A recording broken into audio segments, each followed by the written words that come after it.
Buenos días, nosotros venimos a exponer el tema que nos tocó, la cual fue propiedades de los materiales semiconductores. Mi equipo está conformado por Lorelli, Elizabeth, Valencia, Sol, eh, Pedro, Doria y yo, su servidor, Manuel Enrique Santiago Cruz. Eh, les diré sobre la introducción, en la cual dice que los materiales semiconductores son esenciales en la tecnología moderna por su capacidad de controlar el flujo de corriente eléctrica, en la cual en esta presentación exploraremos sus propiedades básicas y las uniones P-N fundamentales para crear dispositivos avanzados, y también veremos las estructuras de uniones específicas como las uniones NPN y PNP en transistores BJT, la unión AL, y también veremos las uniones en dispositivos JEF y MOSFET y la unión PNP en tiristores. Todos, todos son indispensables en el control de señales y potencia en la electrónica actual. Bueno, eh, como bien sabemos que las uniones PN son uniones ya que son el fundamento de muchos dispositivos electrónicos, ya que al juntar un material tipo P con abundancia de huecos con material tipo N, rico en electrones libres, se forma una región especial que permite el paso de corriente en una sola dirección. Este fenómeno aprovecha en componentes electrónicos como los diodos y los transistores, la cual lo utilizamos en la materia de electrónica, eh, que, bueno, más adelante también analizaremos las estructuras específicas de algunas de las uniones más utilizadas en la electrónica, como la configuración NPN y PNP, que se encuentran en los transistores bipolares de unión o BJT por sus siglas en inglés. Los transistores NPN y PNP se emplean en circuitos amplificadores y conmutación, ya que son elementos esenciales en casi cualquier dispositivo electrónico. Eh, como bien mencioné, también veremos transistores de efecto de campo o por así decirlo FET, y también los transistores de efecto de campo de óxido metálico llamado ya sea MOSFET, y finalmente la unión PN, PNPN, que estos en los transistores es un componente clave para el control de señales y la gestión de potencia en la electrónica de potencia, eh, ya que gracias a estos tiritores y también a su estructura de 4 capas pueden mantenerse en un estado de conducción continua con solo una pequeña señal de activación, lo que los convierte en una excelente opción para controlar o el control sobre grandes cargas. Y para finalizar en la presentación también veremos cómo estas diferentes estructuras y uniones permiten el desarrollo de dispositivos que son indispensables para la regularización o regulación, conmutación y aplicación de señales eléctricas, ya que pues estos componentes son base de muchos sistemas electrónicos que usamos diariamente, desde electrodomésticos hasta computadoras y sistemas de comunicación. Bueno, ahora pasemos con las propiedades básicas de los semiconductores. Para empezar, ¿qué es un semiconductor? Dice que son materiales capaces de actuar como conductores eléctricos o como aislantes eléctricos dependiendo de las condiciones físicas en las que se encuentren. Estas condiciones usualmente involucran la temperatura y la presión, la incidencia de las radiaciones o las intensidades del campo eléctrico o campo magnético al cual se vea sometido el material. Eh, Como primer punto, tenemos algunas propiedades básicas de los semiconductores, que la cual primero sería conductividad controlada, ya que pues tienen una conductividad menor que los conductores como el cobre, pero mayor que los aislantes como el vidrio, ya que su conductividad puede incrementarse o reducirse aplicando campos eléctricos, calor, luz o mediante el dopaje, mediante la introducción de impurezas. Como punto número 2 podemos encontrar en los materiales semiconductores bandas de energía, ya que en la banda de valencia, donde se encuentran los electrones ligados al átomo, y a la banda de conducción, en la cual pues en los electrones puede moverse libremente y están separadas por una pequeña brecha de energía llamada gap de banda o brecha prohibida. Esta brecha es lo suficientemente pequeña como para que algunos electrones puedan saltarla a temperatura ambiente.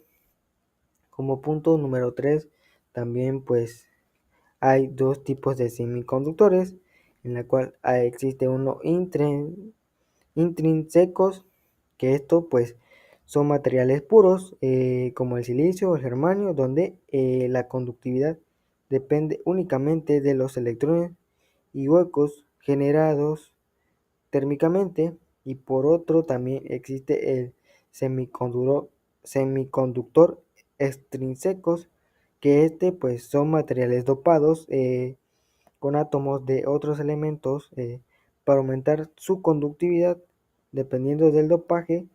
Los semiconductores pueden ser tipo N, que son dopados con elementos que donan electrones, lo que aumenta los electrones libres. Y también existe el tipo P, donde los dopados con elementos crean huecos o ausencias de electrones que actúan como cargas positivas.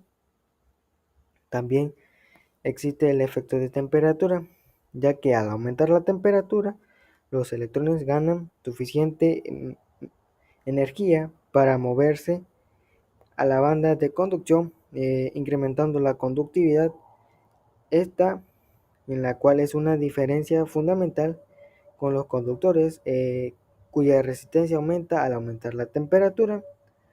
Por otro, también tenemos el fenómeno de rectificación, ya que pues los materiales semiconductores son capaces de permitir el paso de la corriente en una dirección mientras bloquean el flujo en la dirección opuesta. Esta propiedad es clave para la fabricación de diodos, que son componentes fundamentales en la rectificación de la corriente alterna. Y por otra parte, también tenemos la sensibilidad de luz, ya que muchos semiconductores son sensibles a la luz. Al absorber fotones de suficiente energía, los electrones pueden saltar a la banda de conducción, aumentando así la conductividad. Esta propiedad es utilizada en dispositivos como las celdas solares y los fotodetectores. Y por último, tenemos el efecto fotoeléctrico y fotovoltaico, ya que pues estos materiales semiconductores tienen la capacidad de liberar electrones cuando se expone a la luz, el efecto fotoeléctrico, ya que pues esto es la base de la tecnología en las celdas solares. Además, la fotoconductividad permite que estos materiales aumenten su conductividad bajo la exposición a la luz. Y bueno, en resumen, Para finalizar, les dejo con un video para resumir todo lo que acabo de explicar.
Bueno, eso fue todo de mi parte. Le dejo con mi compañero que va a explicar sobre el tema de semiconductores y sus uniones PN. A continuación hablaremos del tema de semiconductores y sus uniones PN. En este caso tenemos que es una interfaz o un límite entre dos tipos de materiales semiconductores, el tipo P y el tipo N dentro de un semiconductor. En este caso, la unión PN se crea mediante el método de dopaje. El lado P o positivo del semiconductor tiene exceso de huecos y el lado N o negativo tiene exceso de electrones. Como podemos ver en el video que tenemos de este lado, de este lado tenemos lo que viene siendo el material N negativo y el material P. Y eso es cuando ocurre en polarización este, inversa, que la corriente entra por este lado. Vemos cómo los electrones pasan y van saliendo.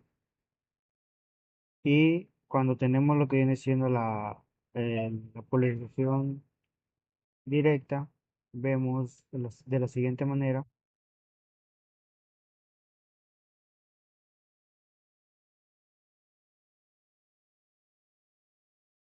cómo los electrones van cubriendo los huecos que tiene lo que viene siendo lo que viene siendo el lado positivo, y vemos que aquí pues tiene un exceso de electrones y así se va llenando. Eh, Tenemos que el semiconductor intrínseco es aquel que está formado por un material del tipo de un solo tipo, que los más frecuentes y los más empleados son los del germanio y el silicio, y entre ellos el silicio es de los más usados debido a sus características por la temperatura. El semiconductor extrínseco es el resultado de introducir átomos de otros elementos a fin de que el semiconductor primitivo pierda su pureza y gane en conductividad, y a este proceso se le conoce como dopaje. Explicando más a fondo, tenemos que el semiconductor tipo P se emplea como dopante de elementos trivalentes. Esto quiere decir que son aquellos que cuentan con 3 electrones de valencia. Y los semiconductores tipo P más habitualmente son el boro, el indio y el galio. Entonces, como podemos ver aquí, tenemos los cuatro átomos de silicio y vemos que en el centro tenemos lo que viene siendo el átomo del boro y este tiene tres electrones de valencia. Aquí podemos ver que tiene uno, dos, tres y este que falta sería donde entraría el electrón que entra para mejorar la conductividad eléctrica. Y tenemos también los semiconductores tipo N. Estos se emplean con impurezas, elementos pentavalentes, es decir, que tienen cinco electrones, tales como el fósforo, el arsénico o el antimonio. Y ese donante aporta electrones en exceso, lo cual, al no encontrarse enlazados, se moverán fácilmente en la red cristalina, aumentando su conductividad. Entonces, como vemos aquí, tenemos el material de silicio, que son cuatro átomos, y tenemos en este caso el material de arsénico. Entonces vemos que tenemos uno, dos, tres, cuatro electrones y el quinto estaría libre. Entonces, complementando con lo que tenemos aquí en este video, entonces complementando con lo que tenemos, sería algo así como que, por ejemplo, aquí tuviéramos lo que viene siendo de átomos de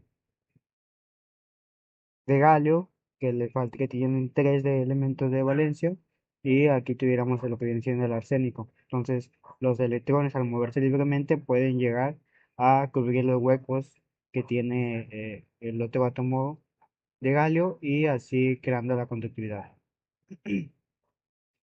Entre las aplicaciones que podemos encontrar tenemos los diodos rectificadores que solo permiten la entrada del- de la corriente por uno de los lados y cuando intenta pasar la corriente por otro lado, pues simplemente no lo deja pasar. También tenemos los diodos Zener y los diodos LED, que son los más conocidos y los más usados.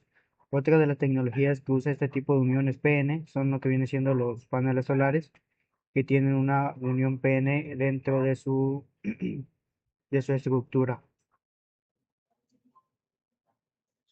Hola, yo les vengo a explicar la unión NPN. Esta unión es una estructura en un transistor bipolar de unión.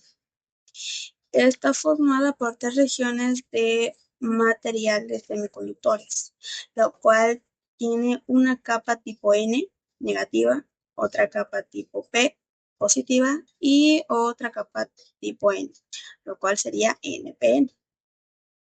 Esta configuración se usa para crear un dispositivo que pueda controlar el flujo de la corriente y también funcionar como un interruptor o un amplificador.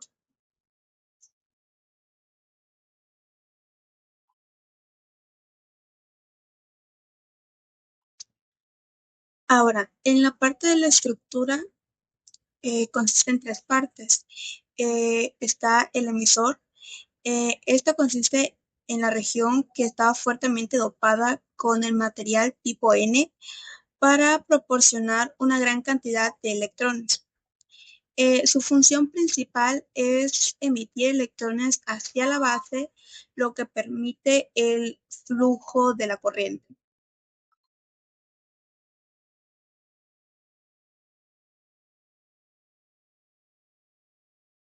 Antes de continuar con la estructura, voy a hacer un pequeño paréntesis explicando qué es el dopaje.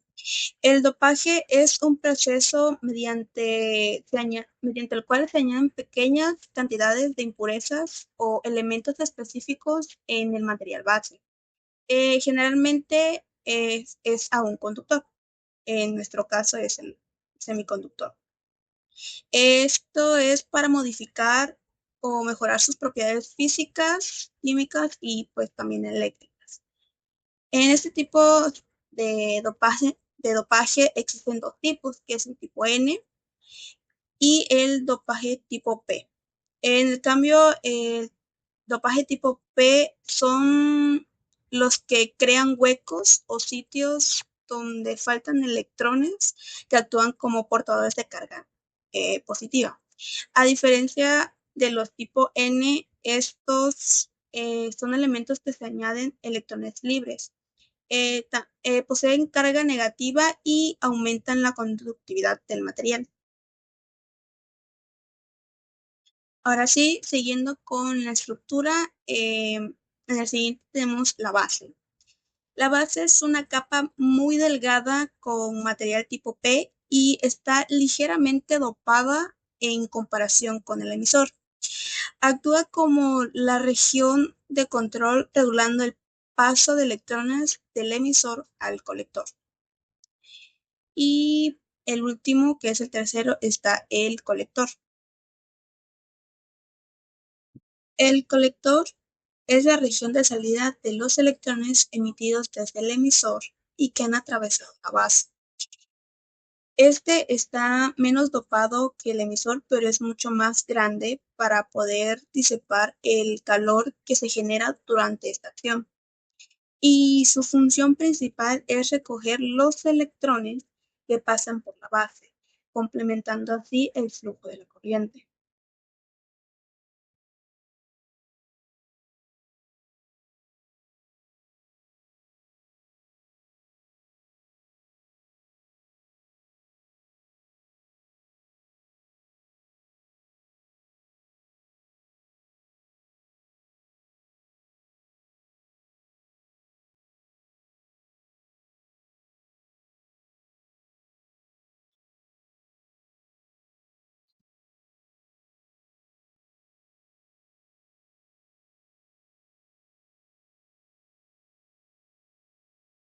Ahora bien, para el funcionamiento de la unión NPN, el transistor, o sea, para que funcione el transistor NPN, es de dos maneras. O sea, la unión emisor-base debe estar polarizada directamente. O sea, el positivo al emisor y el negativo a la base.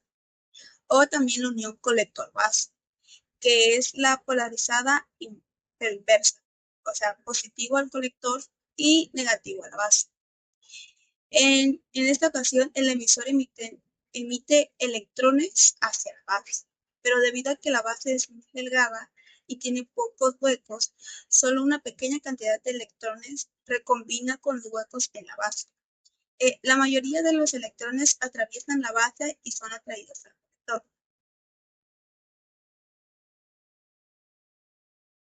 También están las regiones de operación. Existen tres. La primera es el corte, donde no hay corriente entre el colector y el emisor, o sea, que significa que el transistor está apagado. También está la saturación, es donde el resistor está encendido completamente y hay una corriente máxima entre el colector y el emisor. Y por último está la región activa. Esta permite que el transistor actúe como amplificador, ya que la corriente de salida es proporcional a la corriente de entrada.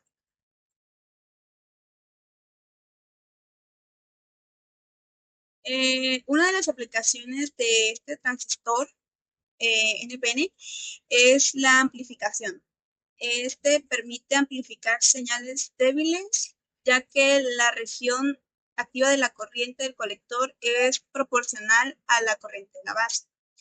También existe otra aplicación que es la conmutación. Es el modo de corte o saturación, sí, o saturación. Es del transistor NPN, funciona como un interruptor.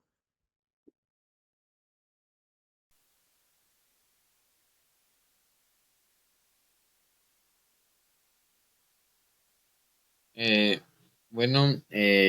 soy Luis Eduardo. Me tocó exponer lo que sería la unión PNP. Bueno, una unión PNP en un transistor se refiere a la estructura de tres capas semiconductores en un dispositivo electrónico que controla el flujo de la corriente. Los transistores PNP son uno de los dos tipos básicos de transistores bipolares de unión. El otro pues sería el NPN, que es el que se explicó anteriormente. Bueno, una de las estructuras del transistor PNP sería que, bueno, El transistor PNP está constituido por un emisor P, que ese emisor es la capa más externa de tipo P, que tiene una riqueza en portadores mayoritarios de carga positiva, que serían los huecos. De ahí sigue, este es el emisor. De ahí sigue la base, base que sería la N. Bueno, es una capa delgada de material tipo N que se encuentra entre el emisor y el colector y es rica en electrones de carga negativa. Y luego de esa tendríamos lo que sería la capa del colector, que sería otra capa de material tipo P, que recoge los huecos que tiene el emisor a través de la base.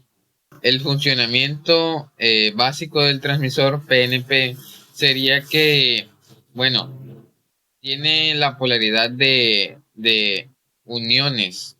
La unión entre el emisor y la base está polarizada en directa, positiva en el emisor y negativa en la base, mientras que la unión entre la base y el colector está polarizada en inversa.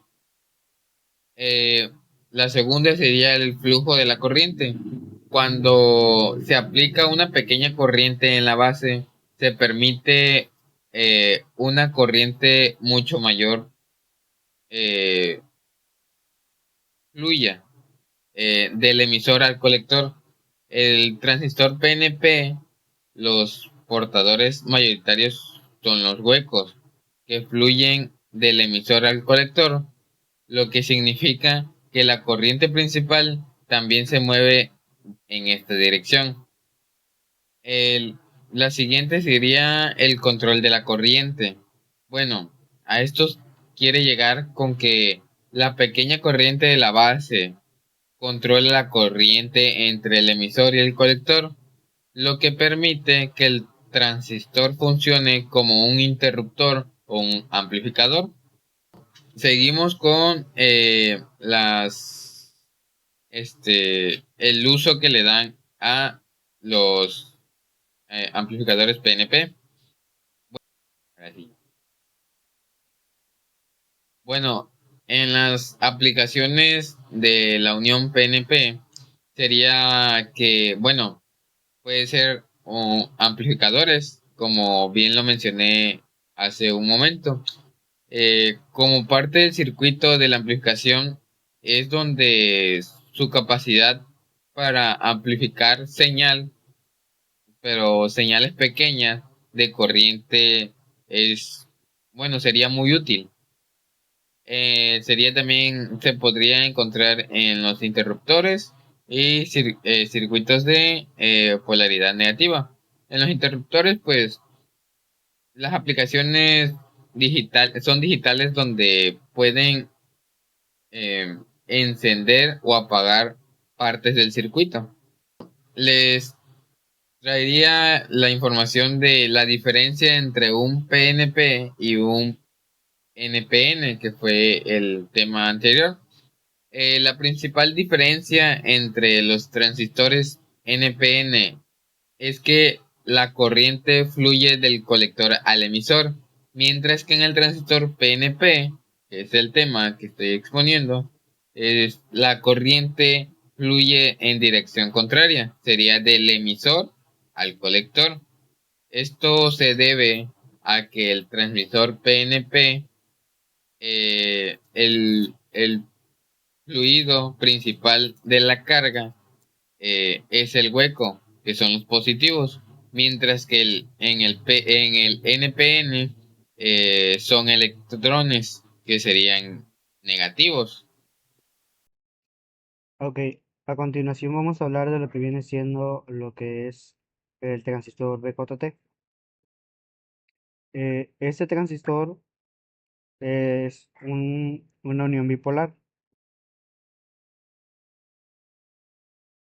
Eh, a continuación vamos a ver lo que es el transistor BJT. Este, también conocido como un transistor de unión bipolar o BJT, es un dispositivo semiconductor discreto muy versátil. Los semiconductores discretos varían desde diodos y rectificadores hasta los BJT, que son estos. Estos en particular están diseñados para realizar una función como un solo semiconductor, a diferencia de tener que construir múltiples componentes semiconductores. Este transistor está compuesto por lo que es el emisor, la base y el colector. Lo que viene siendo el emisor es la parte del transistor que emite los portadores de carga. Lo que viene siendo la parte del emisor eh, es el emisor es la parte del transistor que emite los portadores de carga, es decir, lo que tienen los electrones o huecos dependiendo del tipo de transistor. Y en la base encontramos que este es el que controla el flujo de la corriente entre el emisor y el colector. Es una región muy delgada y necesita una pequeña corriente para que el transistor funcione. Lo que viene siendo el colector recibe los portadores de carga que han pasado desde el emisor. Y también tenemos que estos tipos tienen dos construcciones, ya sea NPN o PNP. En este caso, los NPN, que son los portadores de carga, que son electrones, y cuando se le aplica una pequeña corriente positiva en la base, permite que una corriente mayor fluya desde el emisor al colector. Y los PNP serían los portadores con huecos. Y en este caso, cuando aplicas una pequeña corriente negativa, la base permite que fluya corriente del colector hasta el emisor. Este tipo de transistores funcionan con tres tipos de conexiones, que puede ser el corte, donde no fluye la corriente; el modo activo, donde el transistor amplifica las señales, funciona como un amplificador; y el modo de saturación, donde el transistor actúa como un interruptor cerrado. Dentro de las aplicaciones que más vemos vendría siendo para aumentar la intensidad de las señales, y los interruptores para encender y apagar dispositivos como luces o motores con una pequeña corriente de control. Y a continuación van a ver un video. Pero si realmente quieres entender cómo funciona un transistor, tenemos que tener una idea clara de lo que sucede a nivel de los electrones de un componente más básico, un diodo. Un diodo se forma cuando se dopa una parte de silicio como tipo P y la otra parte como tipo N. Algo muy interesante sucede en el límite de la unión N y P. Los electrones abundantes en el lado N tendrán una tendencia natural a migrar a los huecos que están disponibles en el lado P. Esto hará que el límite del lado P tenga una carga ligeramente negativa y el lado N una carga ligeramente positiva. El campo eléctrico resultante se opondrá a cualquier otra migración natural de los electrones. Si aplica una fuente de energía externa a través del diodo como se muestra, la fuente de energía atraerá los electrones y los huecos. El flujo de electricidad es imposible en este caso. Sin embargo, si invierte la conexión de energía, la situación es muy diferente.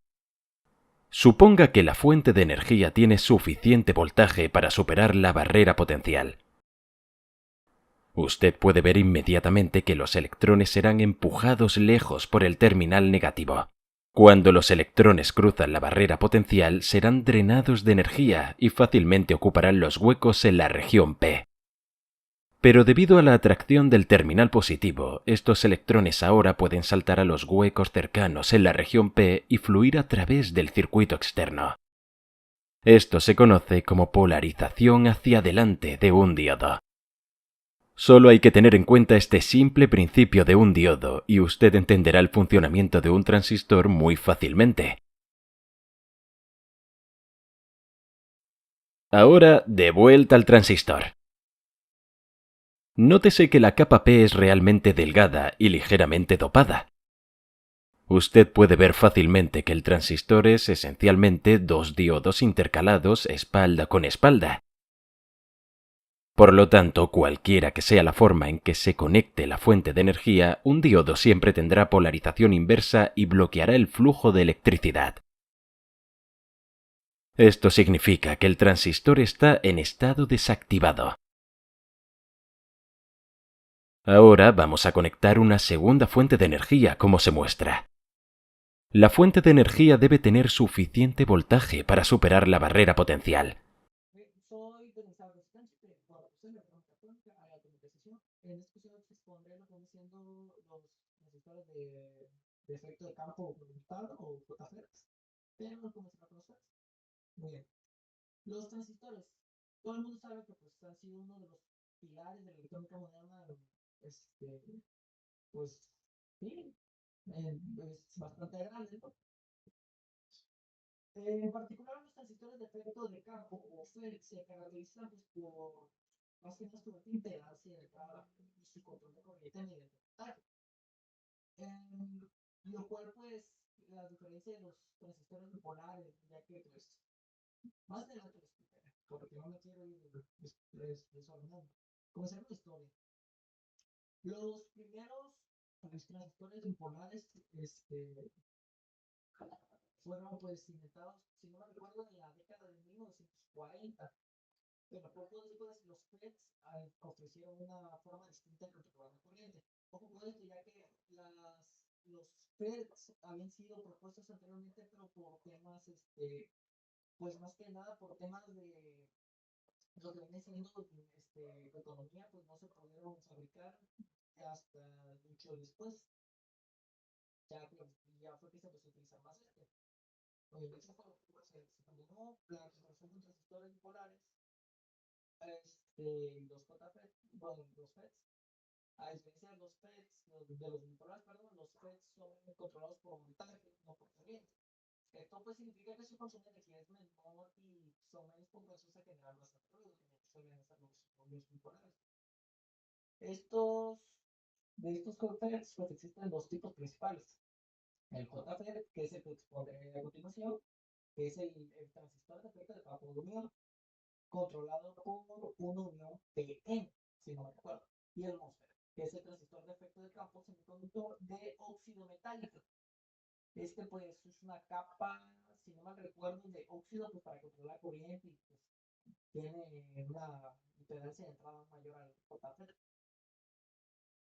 Ok, entonces,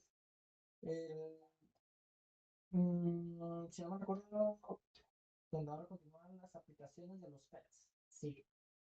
Pues en la electrónica, los FETs son esenciales pues, en esto, pues en la electrónica de consumo. Desde amplificadores hasta pues, lo que me decían circuitos de comunicación y demás.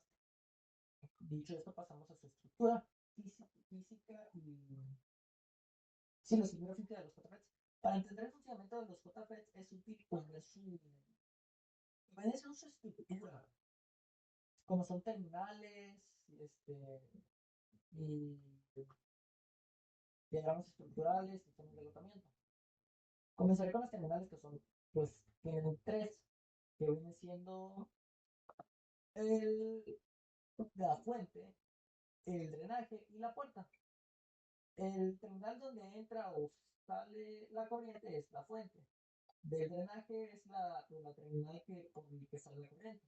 Y la puerta pues controla lo que viene siendo pues la corriente a través del canal mediante el voltaje. Los tipos de canales son el N y el P, como había mencionado. En el JFET, la corriente fluye a través de un canal tipo N o tipo P. En un JFET de canal N, los electrones fluyen del drenaje al origen. Y en un JFET de canal P, los huecos son pues los portadores de carga, o para que me entiendan, en inverso. El diagrama estructural,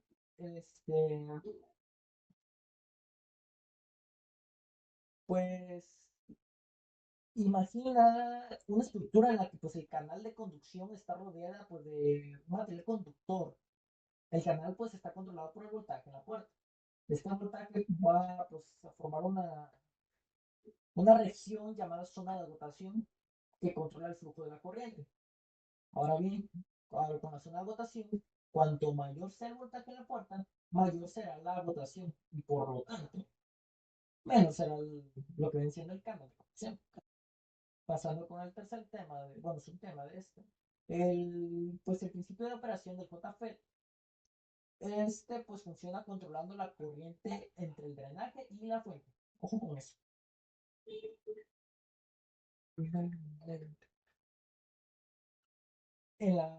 Mediante el drenaje y la fuente mediante el voltaje aplicado en la puerta. Su funcionamiento básico se basa pues cuando el papel está sin polarizar, es decir, sin voltaje en la puerta, el canal está completamente abierto. Al aplicar un voltaje negativo en la puerta de un JP de canal N, la zona de rotación pues se expande, se expande, disminuyendo pues el tamaño del canal y reduciendo la corriente. En el pitch off, pues en el modo de corte pit off, el voltaje de la puerta es tan negativo que cierra el canal completamente y la corriente de drenaje en la fuente pues se detiene. Las curvas de características están conformadas por dos, que son la curva de salida y la curva de transferencia. La curva de salida pues muestra la relación entre el voltaje, que es el voltaje drenaje a fuente, y la corriente del drenaje. Para diferentes, sí, la corriente del drenaje para diferentes voltajes de la puerta. Pasando con la curva de transferencia, pues esta pues muestra cómo cambia la corriente del drenaje en función al voltaje puerta a fuente. Sí.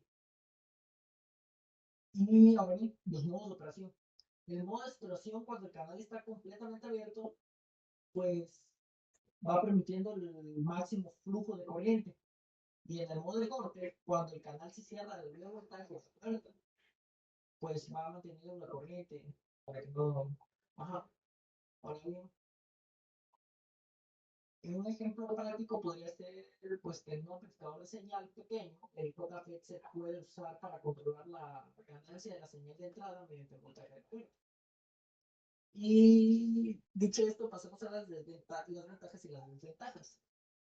Solo mencionaré tres, para no extenderme. Claro, pero que pues cada transistor tiene sus propias ventajas y desventajas en esta zona.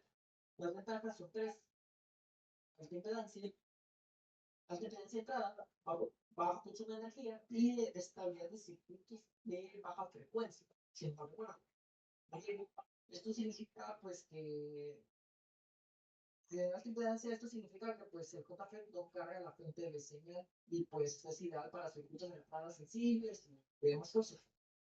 Ahora, con el bajo consumo de energía, dado que el JFET se controla por voltaje, pues consume menos energía. Y ya por su estabilidad de circuito de baja frecuencia, pues debido a su diseño, los JFET pues, son menos propensos a distorsionar la señal. Ok, las desventajas. Si no mal recuerdo, las desventajas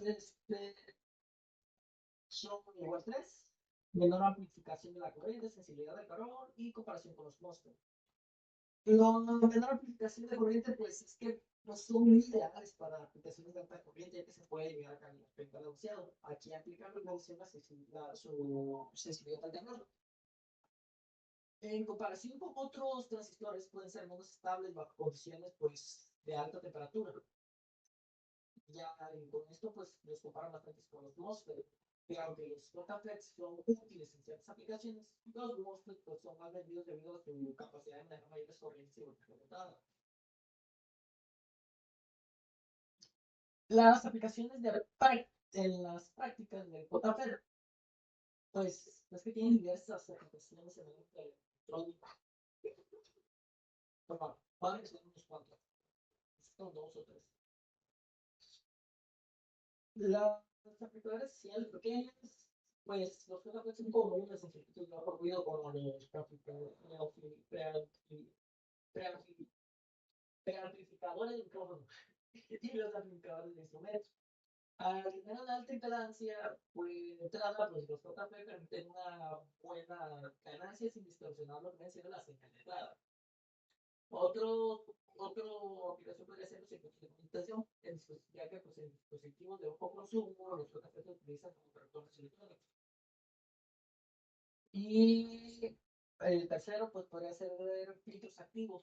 Los JFET se usan en filtros activos en sistemas de audio y comunicaciones. Dicho esto, un ejemplo de amplificador de JFET podría ser en un circuito, si en un circuito de amplificación, pues el JFET amplifica señales pequeñas sin añadir ruido. Ajá. Y ya pues la corriente de entrada pues es baja, pero pues permite una señal de salida limpia y en cascada.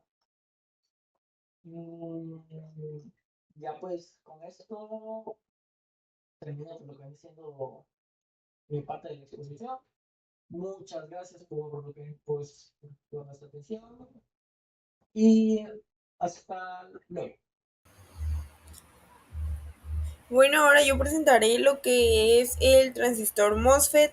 Como su nombre lo indica, el transistor MOSFET consiste en metal, óxido, semiconductor y el efecto transistor, que es lo que abarca.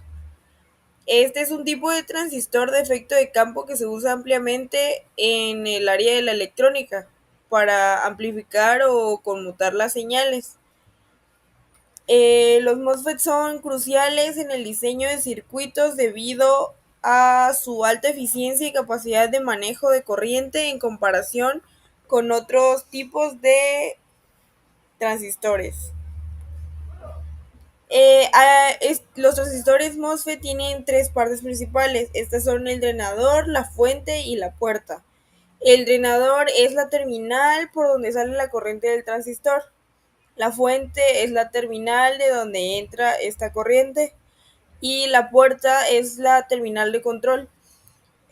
O sea, la aplicación de un voltaje en la puerta controla el flujo de corriente entre el drenador y la fuente. Su funcionamiento básico tiene pues dos principales canales, el canal N y el canal P, lo cual se refiere al tipo de portadores de carga que dominan el flujo de corriente. Por ejemplo, el MOSFET de canal N se activa cuando se aplica un voltaje positivo en la puerta con respecto a la fuente. Y pues al contrario, el MOSFET de canal P se activa al aplicar un voltaje negativo. Hay dos tipos principales de MOSFET, el MOSFET de enriquecimiento y el MOSFET de empobrecimiento. El de enriquecimiento está apagado en estado normal y la corriente entre el drenador y la fuente se activa solo cuando se aplica voltaje en la puerta.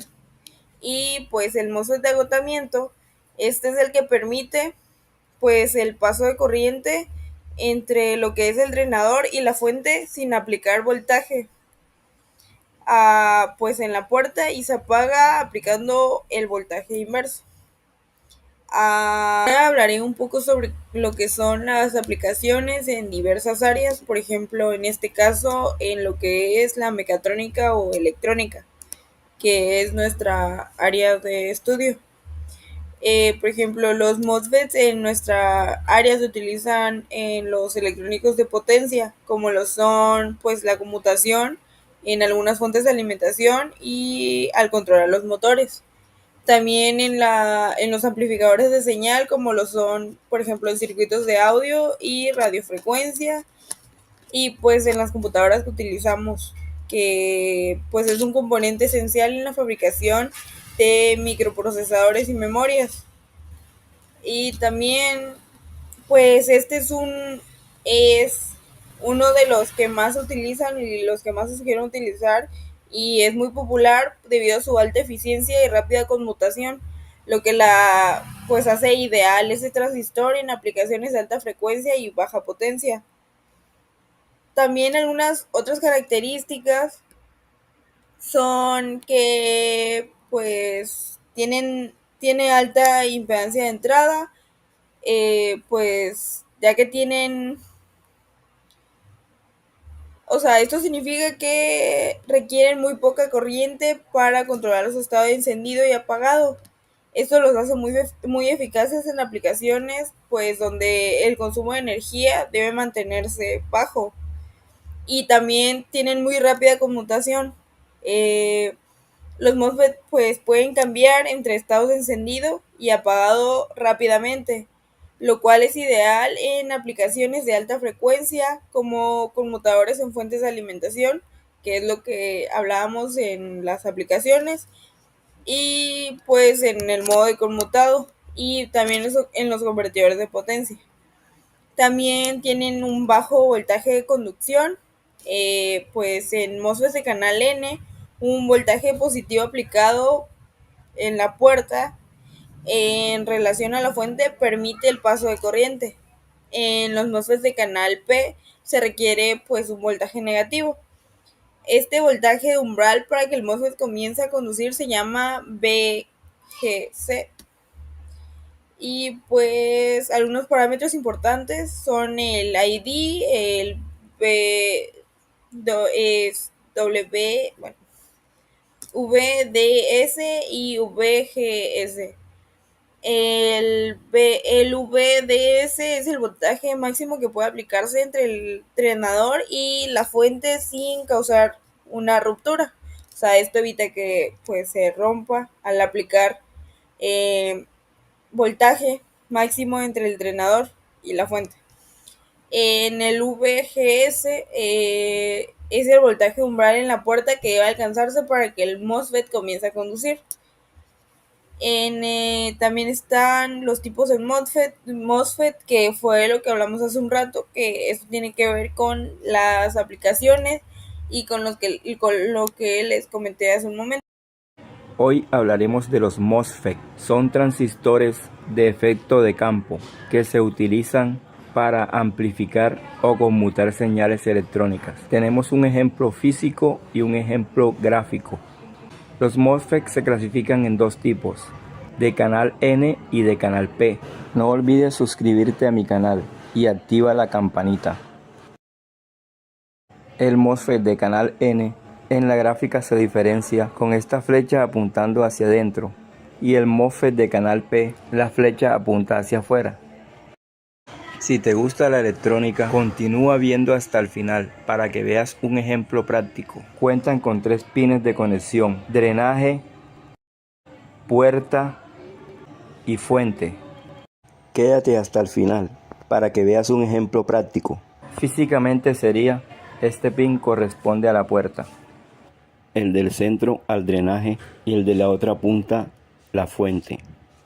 Se utilizan mucho en tarjetas inverter por su alta conmutación.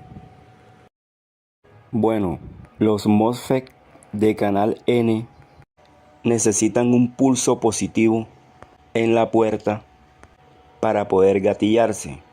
A diferencia de los MOSFET de canal P, necesitan un pulso negativo para poder gatillarse.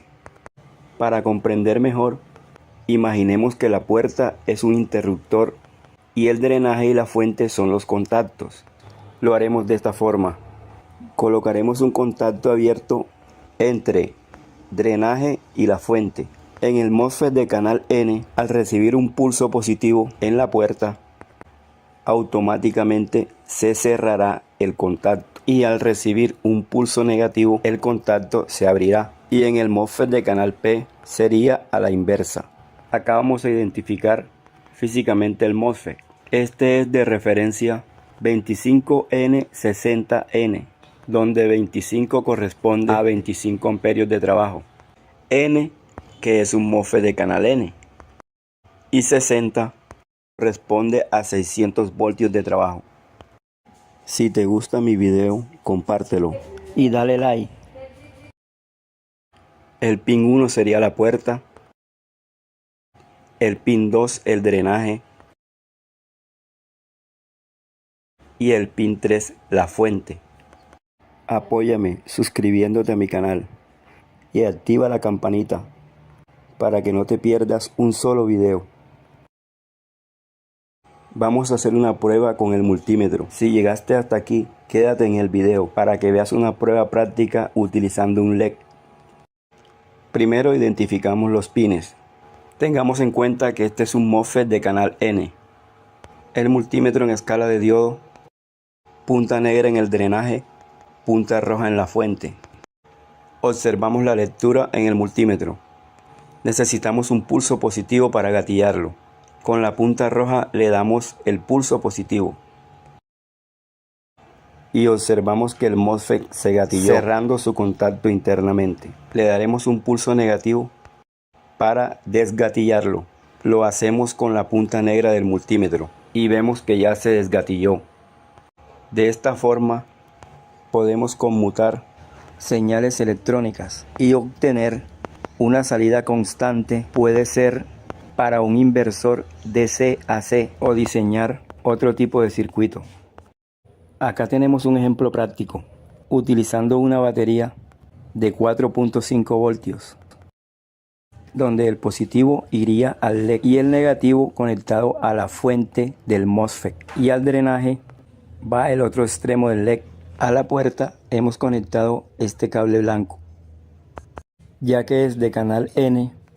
Al aplicar un voltaje positivo enciende el LED y un voltaje negativo apaga el LED. Aplicamos un voltaje positivo y ahí gatilló el MOSFET y queda encendido el LED. El LED permanecerá encendido siempre y solo apagará al aplicar un voltaje negativo. De esta manera podemos aplicar un tren de pulso a un MOSFET y podemos combinar MOSFET de canal N y MOSFET de canal P, y así aprovechamos los dos pulsos. Podemos modular por ancho de pulso los famosos circuitos PWM. De esta forma también podemos variar la velocidad a un motor DC aplicando un voltaje constante pero modulando el ancho de pulso. Si te gusta mi video, compártelo, déjame tu comentario y dale like. Suscríbete a mi canal y activa la campanita para que no te pierdas un solo video. También podemos gatillarlo y desgatillarlo utilizando el tacto de esta forma, cerrando el circuito entre puerta y voltaje positivo con los dedos y luego entre la puerta y el voltaje negativo.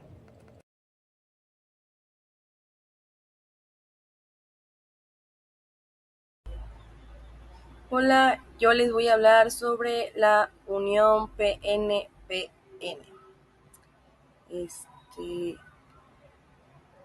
Aquí.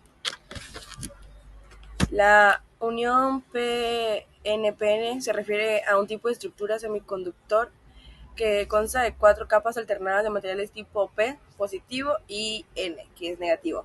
Esta configuración se utiliza en dispositivos como los tiristores y triacs, que son componentes claves en el control de potencia en circuitos electrónicos de corriente alterna. La estructura de la unión PNP está con la siguiente disposición, que es capa P, concentra portadores de carga positiva, o sea, los huecos. Capa N concentra portadores de carga negativos, electrones. De nuevo la P concentrada por huecos y de nuevo la N concentrada por electrones. Cada capa P y N forma una unión tipo PN, que ya se lo explicaron anteriormente en los puntos de contacto. Estas uniones tienen propiedades particulares cuando se aplican en voltajes. Tiene como característica la capacidad de control. La unión PN-PN puede ser usada como interruptor. Cuando se activa una de las uniones, se produce una conducción de corriente entre el material N y P adyacente. También tiene efecto de bloqueo y un efecto de conducción. El dispositivo tiene un comportamiento de conducción cuando se supera un umbral de voltaje y se bloquea si no alcanza ese umbral. Y también tiene muchos usos en dispositivos. Se usa, como ya dije anteriormente, en los tristores y los triacs. Esto es para controlar el flujo de corriente, especialmente en aplicaciones de potencia, como son los sistemas de control de motores, reguladores de voltaje y circuitos de conmutación de alta corriente. Un dispositivo basado en una unión PN-PN, como el tristor, tiene 3 terminales: el ánodo conectado a la capa tipo P más externa, el cátodo conectado a la capa tipo N más externa, y la puerta controla la activación de la unión. Cuando el voltaje entra en el ánodo y el cátodo, es positivo y suficiente. El dispositivo entra en modo de conducción la puerta permite pues como un tipo disparo, o sea, permite que se dispare la conducción de la unión. Esto crea la iniciación al paso de corriente entre los terminales. Si la corriente cesa o se reduce por debajo de un cierto valor, el dispositivo se apaga y vuelve al modo de bloqueo. Pues como ya dije, sus usos, igual decir, unas aplicaciones. Tiene control de potencia, que es reguladores de voltaje, sistemas de protección y equipos de conmutación. Control de motores, o sea, como dije anteriormente, pues sirve para apagar y encender motores de corriente alterna. Y rectificación, que en circuitos de rectificación controlada, en donde se requiere conmutaciones de alta corriente, pues se utiliza este tipo de unión PN-PN. De hecho, aquí en la diapositiva se puede ver cómo se ve. Lo hemos utilizado bastante en nuestra área de mecatrónica. Igual aquí se ve las capas que tiene pues este tipo de unión.